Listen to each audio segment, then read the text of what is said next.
Anyway, but I think that's something that's incredibly tough to do, to have those two elements and to keep that balance, you know? Well, it may be or not. I don't know. I mean, I don't know how much of it was just, The actors the way it or worked out. Yeah.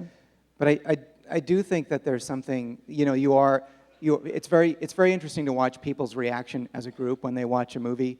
There's kind of like, sometimes, this has happened with other movies I've written where people don't know if it's supposed to be funny or not, and they're uncomfortable laughing until they get a sense later because other people have laughed, or it becomes more obvious. They have to kind of, but I mean, I think if you think something is funny, it's really cool to laugh, even if nobody else is laughing. I know it's very hard. It's hard to do. I remember when I was a kid and I read Kafka and I.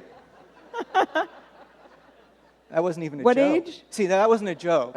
That was supposed to make you very sad. No, I don't know, but I mean, I read Kafka and I loved it, and then I read somewhere that he used to read his stories aloud to people and just laugh because he thought his stuff was so funny, and I loved knowing that, and I started to try to look at this stuff differently, and it is funny. I mean, it's funny, but it's not funny like The Hangover, Yeah.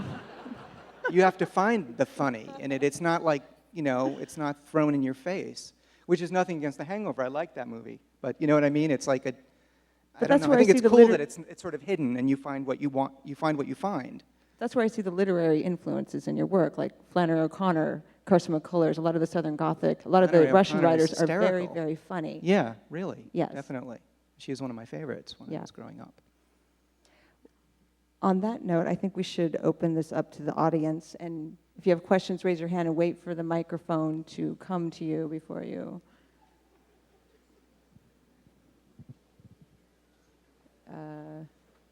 Guy in the red, right there. I see red. Red. Wait for the microphone, please. Give him the microphone.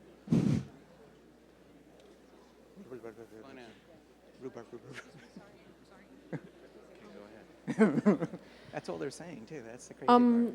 Well, a lot of people have been deeply affected by this movie, myself included. The first time I saw it in theaters, I sat there kind of dumbfounded until it played again and watched it all the way through twice.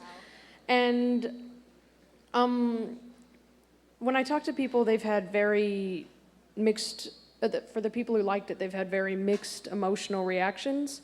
I was wondering if you could tell us a little bit about your process of writing it. Not so much, I mean, I started with an outline, blah, blah, blah, because nobody truly creative subscribes to that kind of stuff, but more about your emotional process of writing it, what type of place you were at and how long it took and how it affected you, I guess.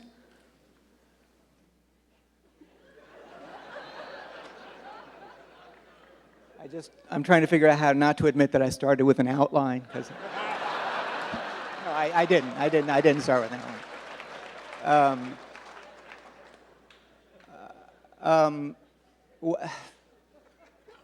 I just sort of, I guess I have themes that I'm interested in looking at and exploring, and things that are going on in my life. I try to keep it very present when I write.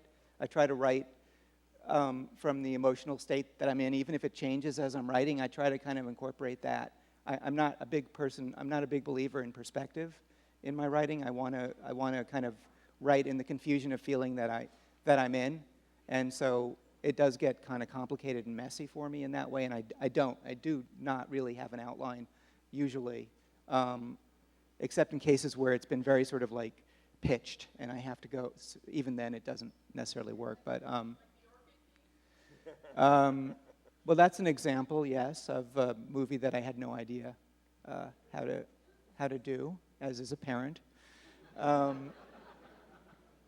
But yeah, I mean, I think that's the process is not really any process. I just try to keep it.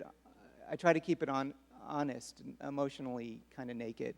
That's what I do. Yes. Balcony, Yeah. center.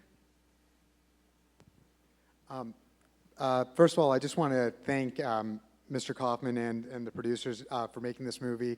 It's a movie that I think in my life and a lot of people I know, it's been a treasure. My main question to you, though, is just about the not the nature of the references, but when you were writing this, it's a very information-dense film. A lot of the shots have, very quick references to something going on that after I've watched this 4 or 5 times, I'm picking out new details. And I'm wondering, when you were writing this and directing this, did you consciously think that, this is something that could be parsed out by an audience member in one viewing, or were you thinking of it as something that's, really meant to be seen a lot of times? I think that on a case-by-case basis for each of those things you're referring to, I probably wasn't clear, but I did have the intention of making something that would open up with more viewings, that would reward more viewings, because I thought that was a kind of, my theory is that sort of a way of keeping film feeling like it's alive, rather than you see the same thing the next time you see the movie and there's no reason to watch it again. I mean, I think it should work the first time through in some way, but yeah. But I mean, there's specific things that surprised me, like I've heard a lot of people say that they never noticed Sammy.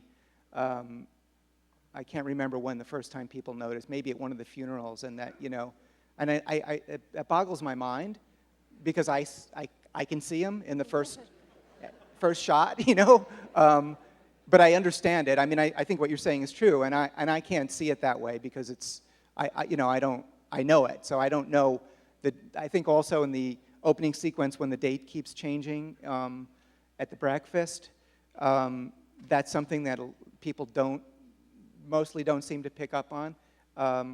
We worked on that pretty carefully to try to make it at least some awareness, if not the specific times that it's changing.